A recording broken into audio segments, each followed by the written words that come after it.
Bakit mo ako kinocrucify for saying a fact that somebody is convicted of child abuse sitting in the chair? Proceed, and then I cannot fire the presiding chair. So bakit? Yes, Bakit napaka one-sided nito, ma'am? noted po. Dahil ba madami kayo dyan sa kabila at nag-iisa ako dito?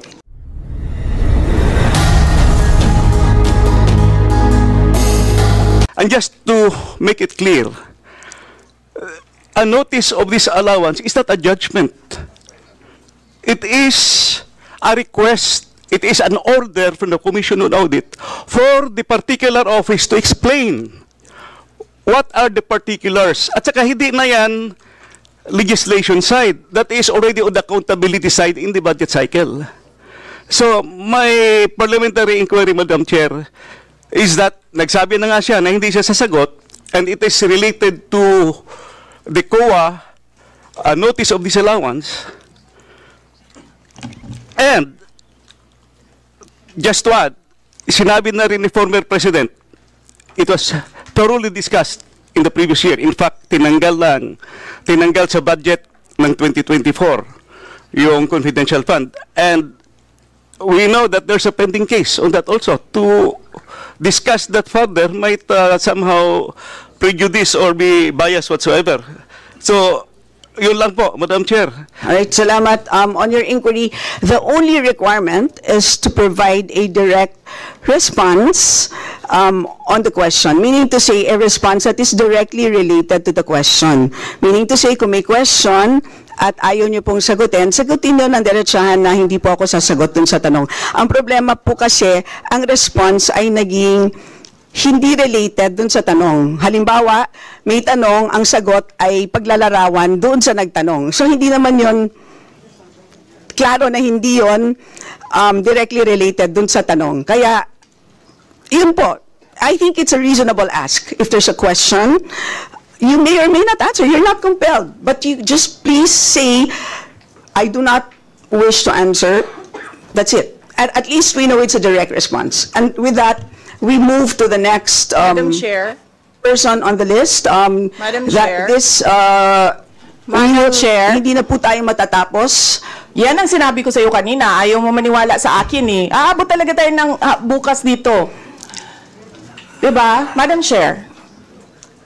Is Yes. this an inquiry regarding What he said. Yes, and Yes, please, I ma'am. remind also our Yes, ma'am. resource persons to please act in a respectful manner. Pasensya na po, hindi po kasama sa poder ninyo ang pagpa-fire ng presiding officer ng hearing na to. So yes, ma'am. you may So proceed if po. you allow members of the House of Representatives lines like what you just said, like pusit, bakit mo ako kinocrucify for saying a fact that somebody is convicted of child abuse sitting in the chair? Proceed, and then I cannot fire the presiding chair. So bakit? Yes, Bakit napaka one-sided nito, ma'am? noted po. Dahil ba madami kayo dyan sa kabila at nag-iisa ako dito? We note all your comments, ma'am, and let us now proceed. Thank you, Diba? ma'am. Thank you, ma'am. Madam Chair, point of order. Yes, the Honorable Benny Abante. I just came in and I hear this. We're not talking about the budget. We're accusing each other here. I'd like to find out from the resource speaker if this is the kind of hearing that we're going to have. Sir, I am not the presiding officer of this hearing. I know, Yes, sir. but the thing is, you're asking questions, Madam Chair. The resource Diba? speaker does not have any right to ask questions. Or do you have? Where is that Madam Vice in your President. rules that Madam a Vice resource President, person this is a cannot budget hearing. request for Please, clarification? Some order, please. Some order, please. Yes, Honorable Benny Abante, you may proceed. I'm just asking a question to our resource speaker, you know, because she's asking a question and she's accusing some of the members of this committee. I just would like to find out if we are the ones that have the right to ask questions, and her right is to answer the questions of the committee. Okay, so with Yun lang that- po sa akin yung point of order, Madam Chair. Yes. I think you understand me, Yes. Madam Vice President. Am I right? No, sir. I'm gonna ask the chair to ask you to clarify what are my accusations. Yeah, please wait to be recognized, ma'am. Pasensya na po.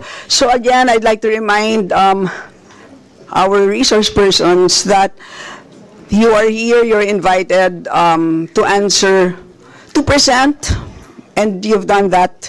Thank you very much. And at this point in time, you're here to respond to the questions of our members, and we request you to please respond in a direct way. So, with that, I'd like to recognize from the majority the Honorable Milagros Aquino Magsaysay.